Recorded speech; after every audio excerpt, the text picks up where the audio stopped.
এখন যদি কোনো অমুসলিমকে বলা হয় মুহাম্মদ সাল্লাল্লাহু আলাইহি ওয়াসাল্লাম কাদের নবী, তারা পূর্বের ন্যায় এই প্রশ্নের জবাবও দিবে, তারা বলবে মুহাম্মদ সাল্লাল্লাহু আলাইহি ওয়াসাল্লাম মুসলমানদের নবী।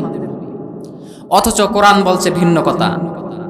আল্লাহ তাআলা সূরাতুল আরাফের 158 নম্বর আয়াতে ইরশাদ করেন, আল্লাহ তাআলা বলেন, ইয়া আইয়ুহান নাস ইন্নী রাসূলুল্লাহি ইলাইকুম জামিআ। আল্লাহ তাআলা বলেন, হে পৃথিবীর মানব সকল, আল্লাহ তাআলা আমি পয়গম্বর মুহাম্মদ সাল্লাল্লাহু আলাইহি ওয়াসাল্লামকে তোমাদের সমগ্র মানব জাতির জন্য রাসূল হিসেবে পাঠিয়েছি। আপনি হিন্দু হতে পারেন, আপনার রাসূল মুহাম্মদ সাল্লাল্লাহু আলাইহি ওয়াসাল্লাম। আপনি খ্রিস্টান হতে পারেন, আপনার রাসূল মুহাম্মদ সাল্লাল্লাহু আলাইহি ওয়াসাল্লাম। আপনি ইহুদি হতে পারেন, আপনার রাসূল মুহাম্মদ সাল্লাল্লাহু আলাইহি ওয়াসাল্লাম।